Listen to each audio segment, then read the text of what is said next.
Бүгін біз әлемдегі ең күрделі әрі көп қақтығыстардың бірі Үндістан мен Пәкістан арасындағы тарихи қақтығыстарын және қазіргі саяси жағдайын талқылайтын боламыз. Бұл екі ел бір кездері Ұлыбританияның отары болған, бір-біріне тарихы мен мәдениеті жағынан жақын, бірақ саяси шиеленістер және әскери қақтығыстармен танымал.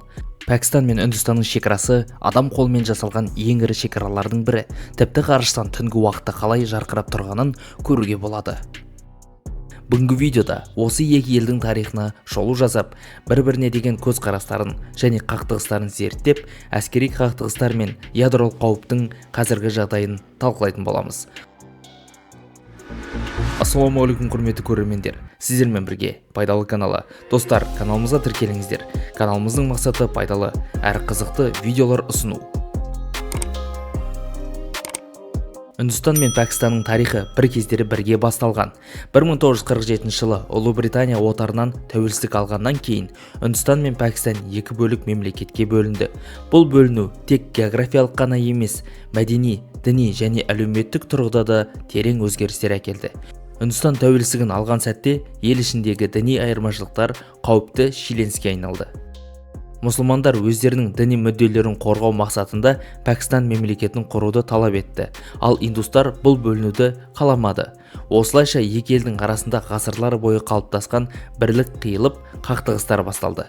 Тәуелсіздік алған күннен бастап екі елдің қарым-қатынасы шиеленіске түсті. Пәкістан өзінің исламдық идеологиясын негізге ала отырып құрылса, Үндістан өз алдына көп мәдениетті, көп конфессиялы демократиялық мемлекет болып қалыптасты. 1947 жыл. Бұл кезеңнің ең ауыр салдары халықтың жаппай көші-қоны мен зорлық-зомбылық болды. Үндістан мен Пәкістан арасында шамамен 15 миллион адам өз үйлерінен көшіп, 100 мыңдаған адам қаза тапты. Бұл оқиғалар екі халықтың арасында үлкен өкініш пен жаулық сезімін қалдырды. Қазіргі уақыттағы үкіметтер, парламенттер, екі елдің әскери күштері.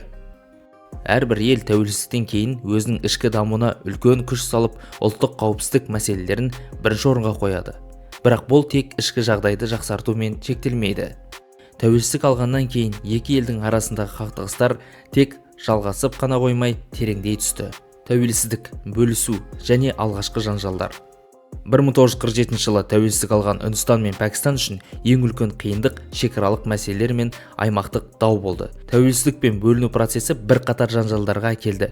Оның ең бастысы Кашмир аймағы. Кашмир стратегиялық маңызды, табиғи ресурстарға бай және халықтың діни құрамына байланысты аса шиеленісті аймақ. Бөліну кезінде Кашмир өзінің еркіндігін сақтап қалғысы келді, бірақ Үндістан мен Пәкістан үшін бұл аймақты бақылау өте маңызды болды. Осылайша екі ел арасындағы бірінші Кашмир соғысы басталды. Бастапқыда Махараджа Кашмир қай мемлекеттің аумағына қосылатынын шеше алмады, ал оның референдум өткізуге мүмкіндігі болмады. Ақырында ол үнді одағына кіруге мойынсұнып еді, бірақ тым кеш болды. Сөйтіп Үндістан мен Пәкістан осы аймақ үшін 2 жылға созылған соғысты бастап кетті. Ал екі ел уақытша бітімге келген кезде Пәкістан әскерін шақырудан бас тартты және Кашмир екі бөлікке бөлінді. Осы қарсыластың аясында аймақтың бір бөлігін біртіндеп Қытай иелене бастады. 1950 жылдан бастап Кашмирдің Ақсай-Чин деп аталатын шығыс бөлігін Қытай басқарып келеді. Ал Үндістан да осы бөлікке көз тігіп отыр. Пәкістан мен Үндістан арасындағы екінші соғыс 1965 жылы басталды. 1980-1990 жылдар аралығында билеуші режимге қанағаттанбау, қарулы қақтығыстардың пайда болуына, қарулы шабуылдарға, жаппай наразылықтарға және Пәкістанның қарулы топтарының санын көбейтуге әкелді. 1999 жылы Үндістан мен Пәкістан ядролық қару иеленетіндерін хабарлады. Сонда Үндістан билігі қайтадан тез бітетін ұрыстарға, бірақ Пәкістан қолданған Каргилдегі күштермен жойқын қақтығысқа түсуге мәжбүр болды. Бірақ пәкістандық тарап ресми түрде ол жанжалдарға қатыспағандығын мәлімдеді. Кашмир үшін болған күрестің алғашқы күнінде ақ бірнеше ондаған мың адам қырылды. 1953 жылдардан бері Біріккен ұлттар ұйымы саяси шешімдерді қабылдауға жергілікті тұрғындардың пікірін ескеру үшін Кашмирде референдум өткізуге шақырып келеді. Бастапқыда бұл идеяны Үндістан да қолдады, бірақ содан кейін сайлау Кашмирдің үндістандық бөлігінде өтеді деп референдум өткізудің қажеті жоқ деп шешті. Ал Пәкістан бұнымен келіспейді және аймақтағы көптеген тұрғындар Үндістанның бақылауында өмір сүргісі келмейді. Оның орнына Пәкістанда немесе тәуелсіз мемлекетте елде өмір сүргенді қалайды.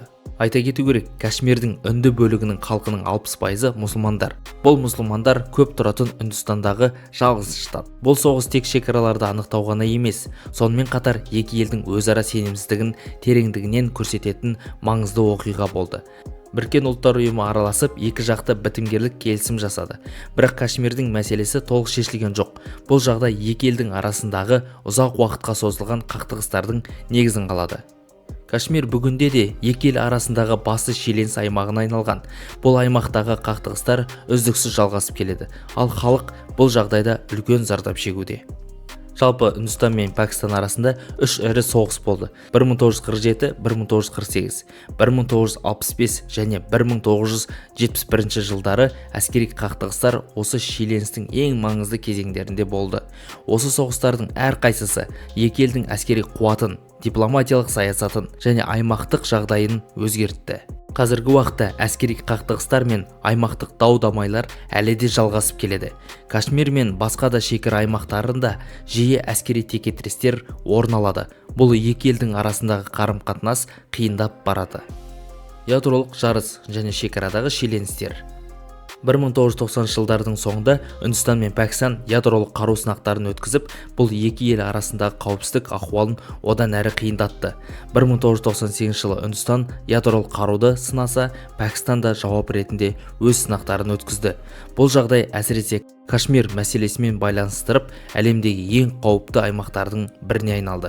Ядролық күштердің болуы әрине екі елдің арасындағы әскери қатынастарды жаңа деңгейге көтерді.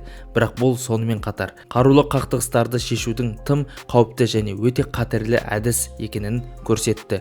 Бұл аймақтың тұрақсыздығы әлемдік қауіпсіздікке тікелей әсер етеді. Үндістан мен Пәкістан арасындағы саяси және әскери шиеленістер қаншалықты күрделі болса, халық арасындағы қарым-қатынас та соншалықты алуан түрлі. Бірақ бұл екі елдің мәдениеті, тарихы және дәстүрлері өте жақын. Алайда саяси және тарихи себептермен олардың арасындағы көзқарас айтарлықтай өзгеше. Үндістан мен Пәкістан халқы бір-бірінің мәдениетін жақсы біледі. Болливуд киносы, үнді музыкасы Пәкістанда өте танымал, ал пәкістандық музыка және әдебиет Үндістанда ерекше орын алған.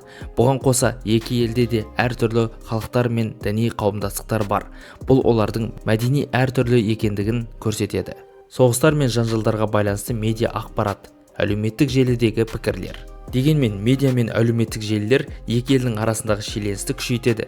Әсіресе радикалды пікірлер мен күмәнді ақпараттар көбінесе халықты бір-біріне қарсы қояды. Көп жағдайда бұқаралық ақпарат құралдары, әсіресе телеарналар мен әлеуметтік желілер бір жақты және жансақ мәліметтерді таратуды жиі байқатады. Алайда қазіргі жастар арасында бейбітшілікке шақыратын бастамалар да көбейіп келеді. Әлеуметтік желілер мен медиа арқылы екі елдің жастары арасында достық қарым-қатынас орнатуға бағытталған көптеген жобалар мен акциялар жүргізілуде. Олар соғыс емес, бейбіт өмір мен өзара түсіністік үшін күресуге тырысуда. Қорытынды. Болашақта бейбітшілікке мүмкіндік бар ма? Үндістан мен Пәкістан арасындағы шиеленістер мен қақтығыстар ғасырлар бойы жалғасып келеді.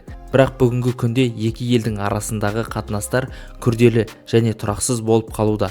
Ядролық күштердің болуы, Кашмир мәселесі және діни айырмашылықтар бұл екі елдің болашағын анықтайтын негізгі факторлар. Бірақ қазіргі уақытта екі елдің арасында бейбіт келіссөздер жүргізілуде. Бұл диалогтар жалғасып, әртүрлі халықаралық ұйымдар мен елдер тарапынан қолдау тауып жатыр.